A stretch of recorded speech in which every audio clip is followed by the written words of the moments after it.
At habang sumisikat lalo ang araw, napagtanto ko kung gaano ako kalayo kay Darius sa mga sandaling ito. "You are as beautiful as your mother." Banayad ang tinig ni Don Gabriel nang sabihin iyon. Napaangat ang tingin ko sa kanya, at nakitaan ng saglit na lungkot ang mga mata nito. "Did he ever love Mommy Katerina?" Ngumiti si Don Gabriel. Sa kanya ko pala nakuha ang kulay ng mga mata ko, kaya kahit naman ako ang banayad na mga mata ni Mommy, naiiba pa rin ang akin.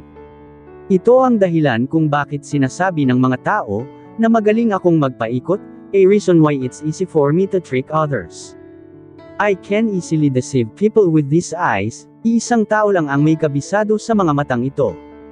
Yung kahit ako ay malulunod na lang, tuwing tinitingnan niya ako, at pakiramdam ko ay mas alam niya pa ang tunay kong nararamdaman na madalas taliwas sa sinasabi at ginagawa ko. "Did you love her?" Mapait kong tanong, o baka sinabi ko lang iyon, pero hindi ko kailangan ng sagot. Ilang araw ang matuling lumipas, na narito ako sa bahay ni Don Gabriel, at sa mga araw na iyon, kahit nakakausap ko siya at nagpapakilala siya sa akin, pakiramdam ko ay hindi ko pa rin talaga siya kilala. I don't know why but it feels like, he's telling me things about himself and his life, pero malaking katotohanan nito ay nawawala, hindi niya sinasabi. At hindi ko alam kung sasabihin niya ba. O dahil iyon sa ayaw niya akong biglain, sa mga bagong impormasyon. Ni hindi ko alam kung nasaang parte nga ba kami ng Italy. The last time I know ay yung mula pa sa tauhan niya, na nasa Palermo kami. At sobrang higpit ng seguridad dito sa pamamahay niya. Love is the world's biggest illusion, my dear. It can make a whole empire fall down, makahulog ang saad ni Don Gabriel. Nasa hapag kami at kasalukuyang kumakain. Ibang-iba talaga ang pakiramdam ko ngayon. Hindi naman ako minaltrato rito, pero matinding homesick ang nararamdaman ko, at higit sa lahat, there's not an hour that I do not think of Darius. Halos hindi ko na nga isipin ang buong senaryo na nangyayari ngayon sa buhay ko. I only think about how Darius is doing right now, kung anong iniisip niya sa biglaan kong pagkawala.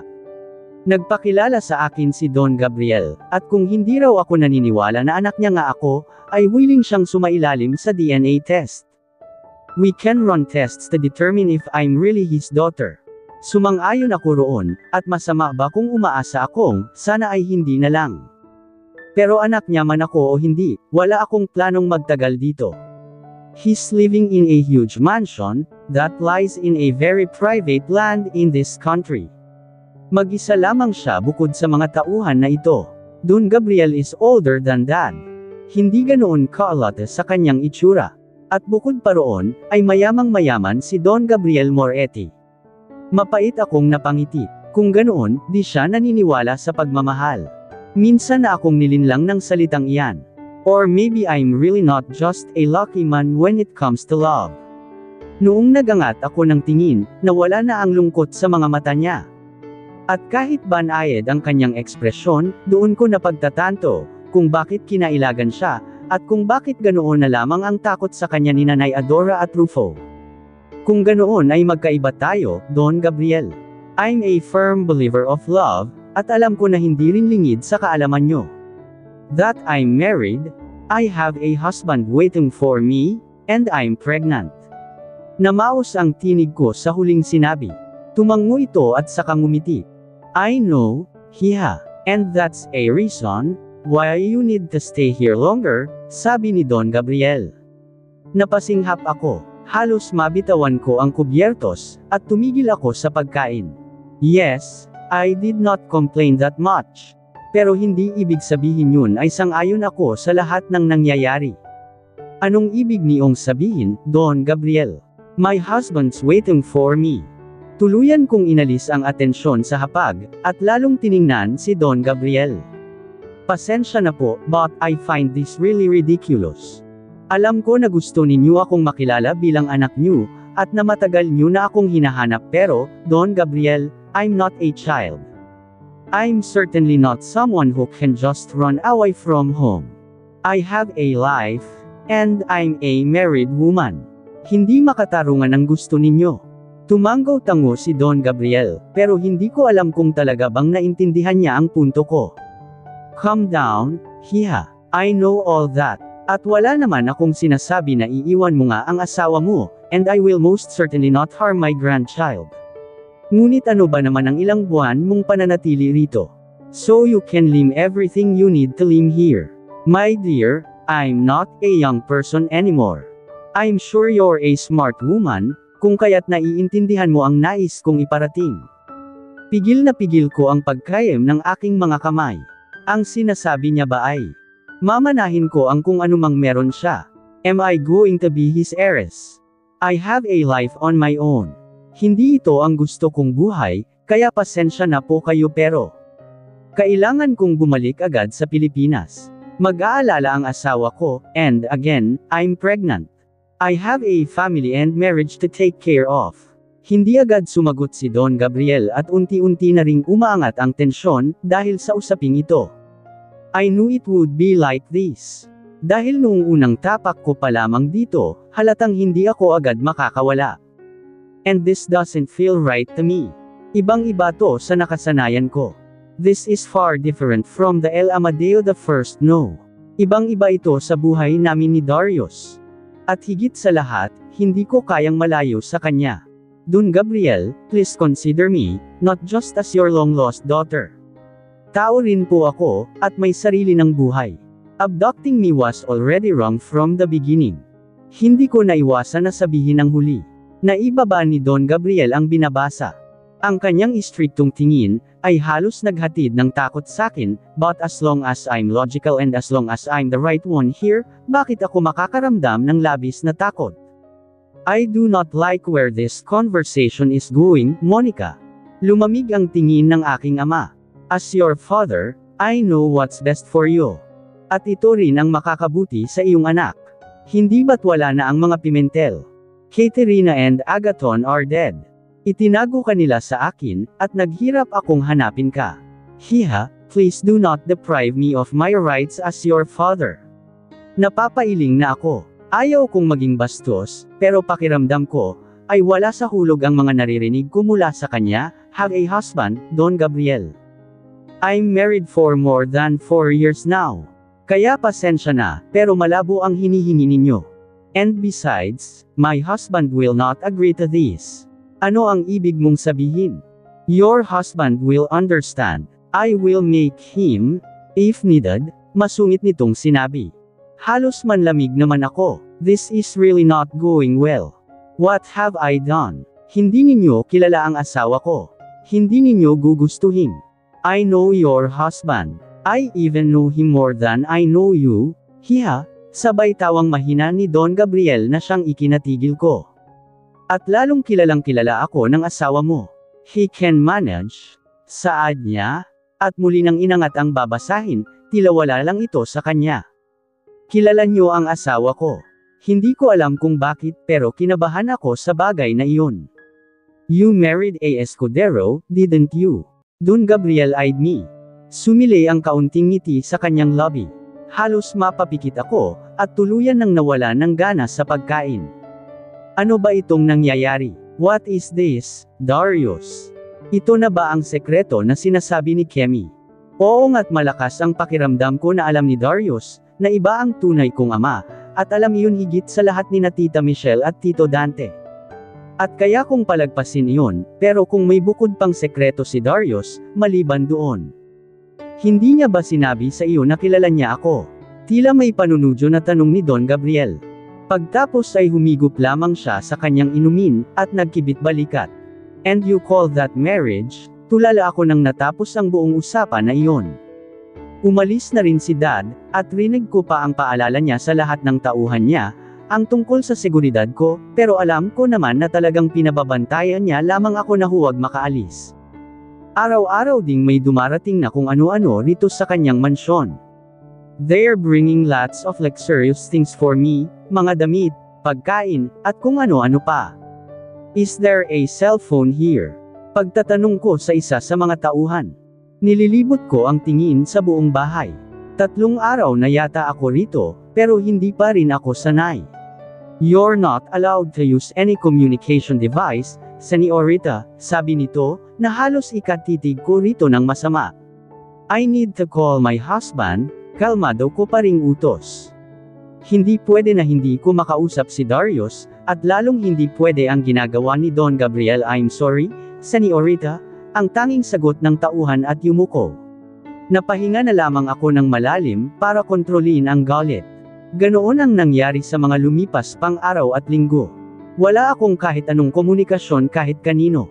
I'm not allowed to contact Darius, at hindi na rin gaanong nagpapakita si Don Gabriel, siguro para hindi ko na siya guluhin, tungkol sa kagustuhan kong umuwi. Araw-araw na lamang mugto ang mga mata ko. Wala akong magawa kahit pilitin ko na makaalis. I don't even have my money with me. May bisita kayo, Señorita, sabi ng isa sa mga tauhan noong nasa sala ako.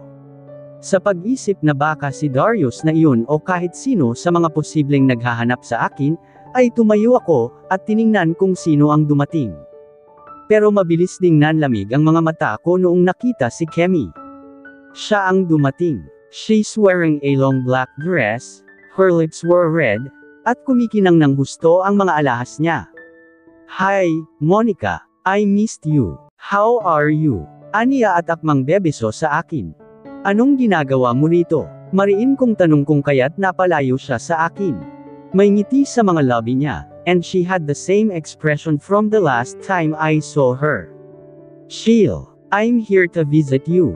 At baka gusto mo rin ng update tungkol sa asawa mo. She smiled. Noong walang mapaglagyan ng talan ang mga mata ko, ay ngumiti siya lalo. I mean, asawa ko. Anong sinabi mo kay Darius? Nang inag agad ako sa galit. Sigurado ako na siniraan niya ako. She might have told him that I ran away, na nahanap ko na kasi ang tunay kong ama, na pasikito kong hinahanap, at hindi ko sinabi kay Darius. At saka ako sumama rito, at pinili itong mas marangyang buhay. Dahil ganoon naman ang ugali niya, di ba? Ngumiti lang si Kemi. Lim to be happy in this place, Monica. Kayang-kaya ni Darius kahit wala ka. Remember all the times he waited for you. Hindi ka niya hinabol. Alam mo kung bakit, kasi kaya niya naman kahit wala ka. Umiling ako, hindi niya na ako mapapaniwala. Parehas sila ni Don Gabriel. Kung sa bagay, siya nga ang kinasabwat, para matunton ako. Hindi ka ba nagtataka, Monica?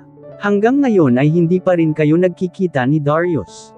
Alam mo kung bakit, malademonyo siyang ngumiti, dahil hindi ka naman niya hinahanap.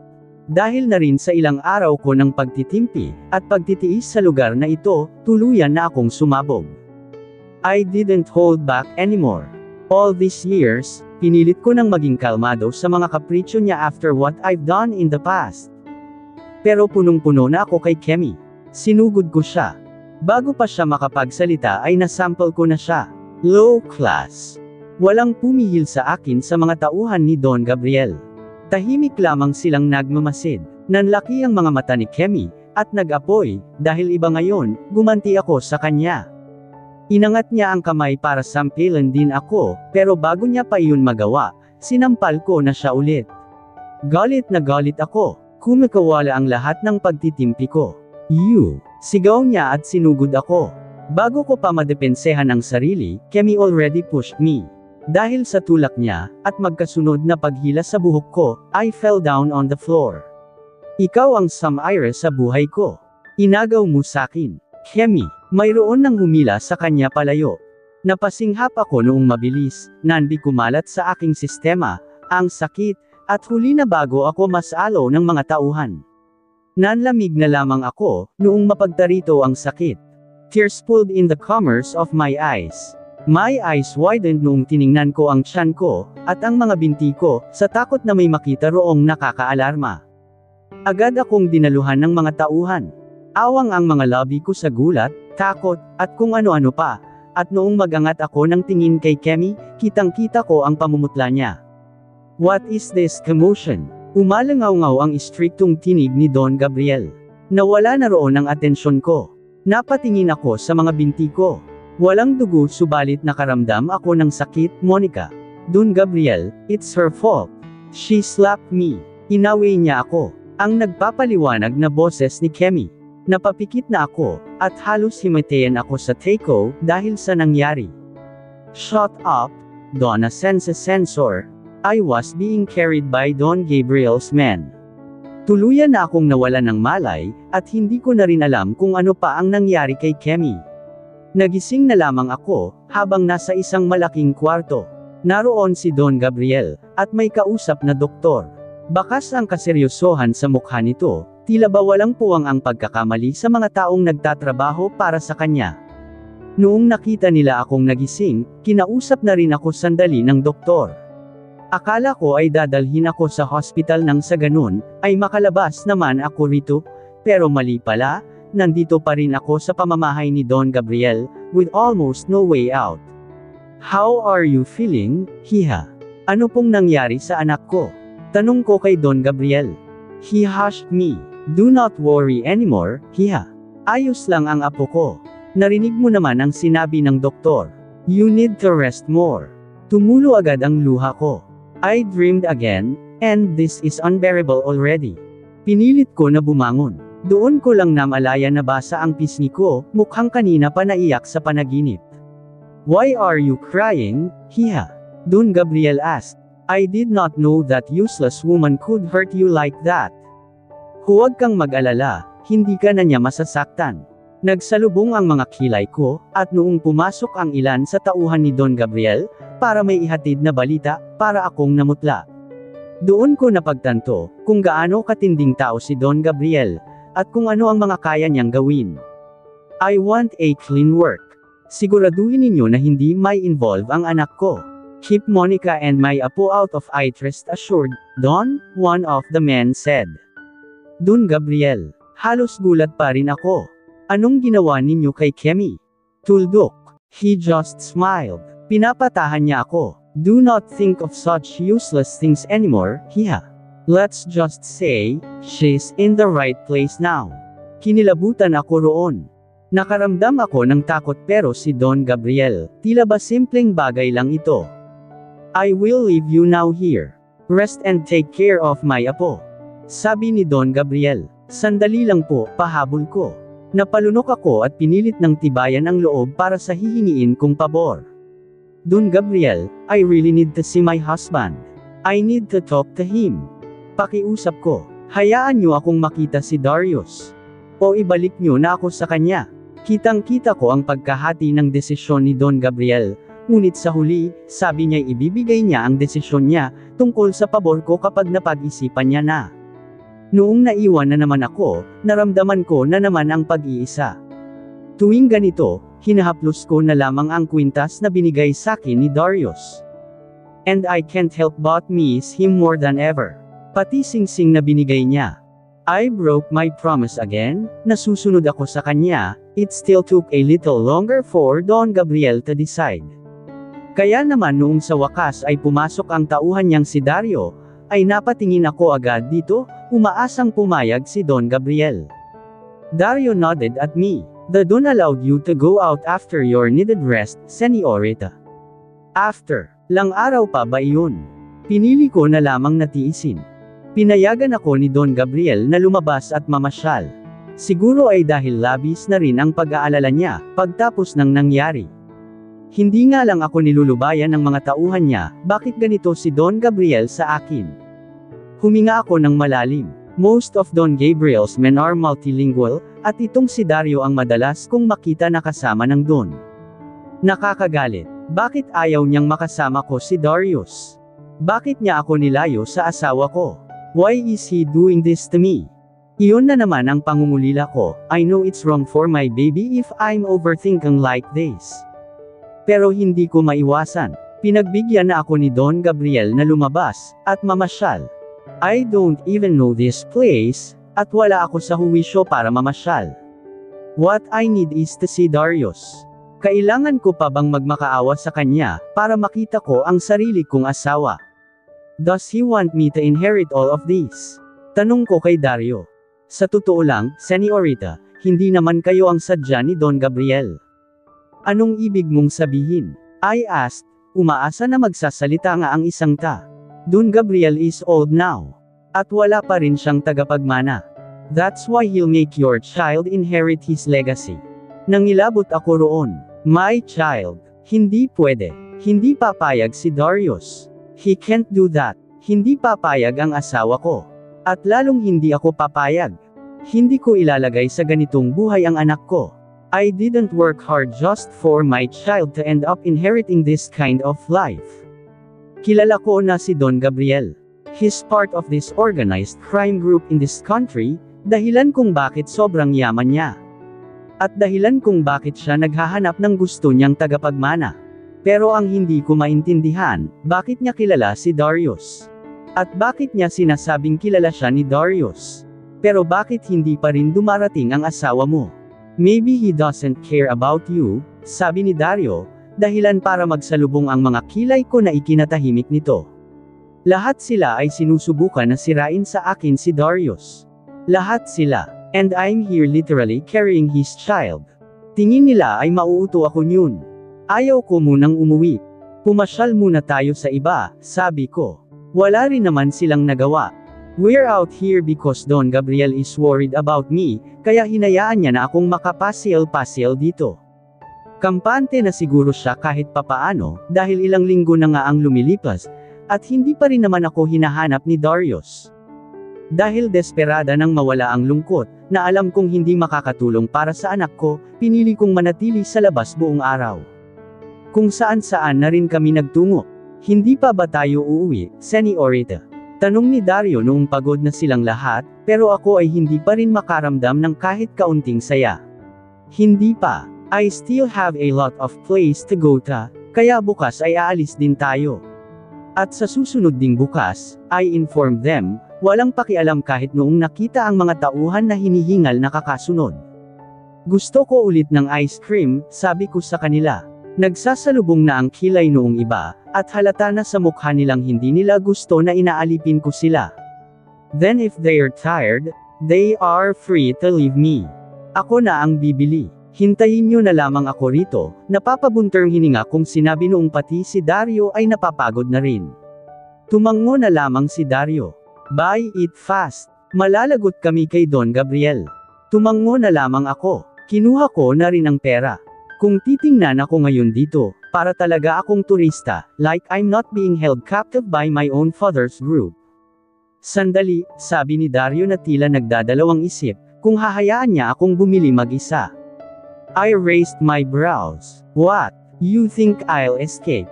Hindi ako tatakbo para lang makatakas, at ipahamak ang kalagayan ng anak ko, mariin kong sabi.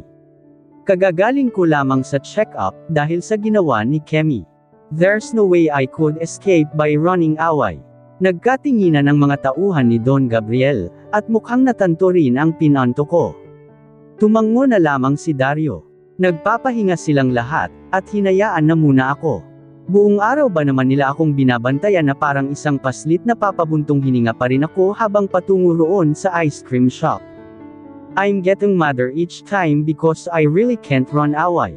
Kahit isipin ko nga na tumakas ngayon, hindi ko rin naman magagawa.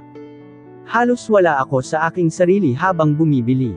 Kapag nililinggan ko ang pinanggalingan ay nakikita ko pa rin naman sina Dario, kahit malayo na rin sila at maraming tao sa paligid, paron at par ito. Talagang nakatanaw pa ito sa direksyon ko na para bang maglalaho ako ng biglaan. Tuldok. Pumasok na ako sa ice cream shop. This felt ridiculous. Ayaw ko naman talaga ng ice cream. I'm just hoping it can light up my gloomy feelings. Mabuti na lang at marunong mag-Ingles ang pinagbilhan ko. I was able to get what I want. Noong lumabas na ako sa ice cream shop, napipilitan pa ako na maglakad pabalik kina Dario. While I'm walking on the direction I'm supposed to walk to, nahadyap ng paningin ko ang isang lalaki, sa tapat ng kalsada. He was far enough para hindi ko makilala kung hindi ko pagmamasdan at kung hindi pamilyar sa akin. Sunod-sunod ang mga taong dumaraan, ngunit hindi ako maaaring magkamali. Ganoon na lamang ang naging pagkatigil ko. Napatigil din ako sa paglalakad. My lips parted, at mabilis na kumalabog ang dibdib ko. Mula sa hindi kalayuan, nakita ko ang isang pamilyar na tao. Pamilyar na tindig, pamilyar na ayos. Nasa labas ito ng isang sasakyan. He did not look okay. Pissed, even. Sa sobrang gulat ko, natapon ko ang ice cream sa lapag. Nawala roon ang buo kong atensyon. Darius. I whispered so slow, hindi malaman kung namamalikmate na ba ako, sa sobrang pagkamis sa kanya. He was that person. I know. I can tell. I can feel it. I just know. And I'm sure. Nagangat ito ng tingin sa direksyon ko. Katulad ko ay napatigil din ito. Mabilis ang pagsalubong ng kanyang mga kilay, titig na titig sa kinaroroonan ko, kahit talagang malayo ang pagitan naming dalawa. Darius. I was so sure of it. Mabilis ang naging pangyayari. I saw the man in his black leather jacket, his familiar tallness and physique closing the distance between us. Nagsalubong ang mga kilay nito. Bumalatay rin ang gulat sa mga mata at mabilis ang kilos. He muttered something that was impossible for me to hear. Tila siya may kinukimpirma. At kahit hindi nagtagpo ang mga mata namin, sigurado akong si Darius ang nakikita ko. He's here. He's here. He was looking for me. Bago pa ito makaabot sa direksyon ko, and before he could even confirm if I'm the girl he's looking for, naabutan na ako ni Dario. Nasa harapan ko na agad ang tauhan ni Don Gabriel at kahit pilit kong tinanaw ang nakita ko, at nagpumiglas, mabilis na ring dumating ang sasakyan at sinakay nila ako roon.